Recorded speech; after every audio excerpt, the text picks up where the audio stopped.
What is going on, ladies and gentlemen? Simply Amazing here, back with another video, and in this video we're talking some more about Apex Legends. As you guys know, the new crypto event comes out tomorrow, but they did release patch notes of everything they're going to change. Some legends are getting buffed, some legends are getting nerfed. So the first legend we're going to talk about is Lifeline. First, we're going to talk about Lifeline's passive ability. Now, instead of Combat Medic, it now becomes Combat Revive. So what you can do now is deploy her drone to revive teammates. Will deploy a shield and revive Lifeline's teammate, leaving Lifeline free to defend or revive someone else. Which means she basically can revive two of her teammates at once, which is huge because there's no other legend that could actually do that. But the sad part is, this fully replaces Lifeline's old passive, including fast heal. So, you know, Lifeline used to have a 25% fast heal, which is why a lot of people liked her, which is why it was good when she got gold armor, because she could heal really fast.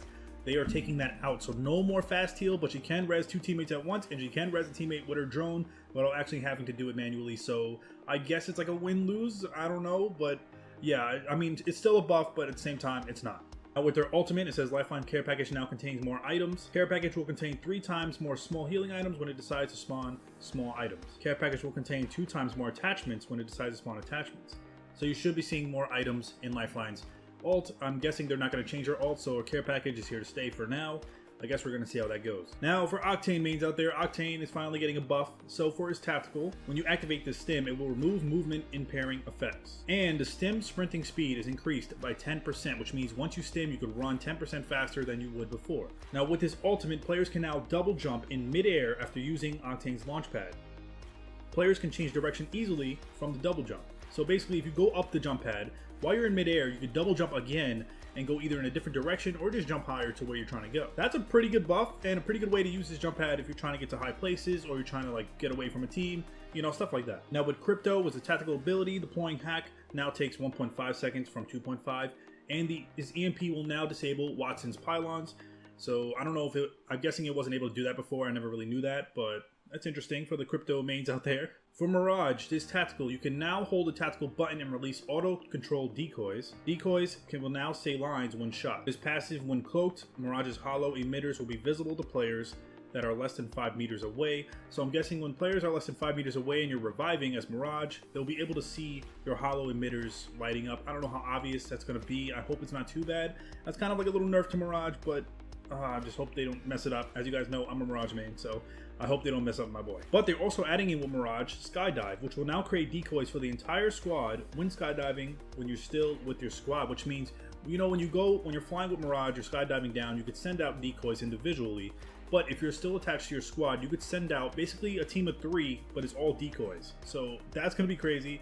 And I'm very happy to do that. I heard that a while ago that they were going to add that in, but I'm happy they actually are adding that in. Now, Gibby and Caustic are getting a little nerf. So for Gibby, fast heal granted inside the dome shield slowed down from 25% to 15%. So as you guys know, Gibby could heal faster in his dome, but instead of 25% faster, it is now 15%. So he got a little nerf there. And then for Caustic, it says enemies can cancel Caustic's barrel by shooting it before it fully inflates. As you guys know, when he throws down his barrel and you gotta wait for it to inflate and then you shoot the bottom to destroy it, you can now destroy it as it's coming up, which is pretty huge because I had some situations where Caustic was throwing down his thing and I couldn't destroy it until it fully healed, and then he activated it, and then you know what I mean. So that's a little nerf to Gibby and Caustic. It's a start for now, so I'm not complaining about that. Now the biggest one for all, everybody's really kind of upset about, especially Wraith mains, is the nerf that Wraith is getting. So it says increasing Wraith's tactical cooldown has proven to be ineffective at curbing her exceedingly high win rate and kill rate.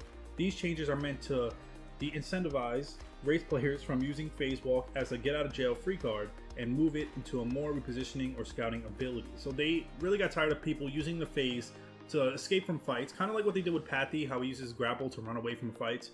They're trying to stop that with Wraith so she can't keep phasing away. Now, I'm not a Wraith main, so it doesn't bother me, but I know it bothers a lot of you guys. Now, for her phase, it will now take 1.25 seconds to enable when it used to be 0.4 seconds. So that's a huge... That's a big change from 0.4 seconds to 1.25 seconds. That's a big change right there. During this time, Wraith will receive a 20% move slow. Now I'm guessing I don't know what that means. Is she going to move slow during her thing now? This does not affect Phase Walk by replacing a Phase Portal. While in Phase Walk, Wraith now gets a 30% move speed boost. Alright, so wait, so she can move 30% faster in her phase. Is what I'm assuming. While in Phase Walk, Wraith can now see other players while in the void. So I'm guessing as she phases, you can actually see other players. As you guys know, when you phase before, you can't see other players, but now you should be able to see other players around you, which is actually pretty good. Phase walk now lasts 4 seconds from 3 seconds, so that's a little extra, extra second. Phase walk cooldown is now to 25 from 35 seconds, so they reduced the cooldown from 20 to 25 seconds. And they also decreased distance for portal placement by 25%. So the distance with our portal, they decreased it by 25%. So you guys got a little nerf. You got a little bit, tiny little buff. I don't know really call it a buff there, but a little adjustment. But yeah, I know a lot of you Wraith mains are mad about that, and I don't know what to tell you guys. I'm sorry. I'm a Mirage main, I'm just chilling over here. But let me know in the comments what you guys think about it. And finally, they did another nerf to the Havoc. Greatly increased horizontal recoil in his initial shots of a burst, and he decreased the magazine size from 32 to 28. So they're adding a little bit more recoil to the Havoc. Hopefully that will stop players from using it all the time. Maybe it'll give it players harder to aim. I won't know until it actually happens, but I'll definitely test it out in fire range in matches and see how it goes and let you guys know for sure. Again, if you want to see the full article and full patch notes, you guys can click the link in the description and you can check everything out. If this video helped you out in any way, make sure you guys hit that thumbs up, make sure you guys subscribe for more Apex Legends content, and let me know in the comments what you guys think about all the nerfs, the buffs, and what do you want to see in the future as far as any changes to any legend. I'm Simply Amazing. Thank you guys for watching. See you in my next video. Peace.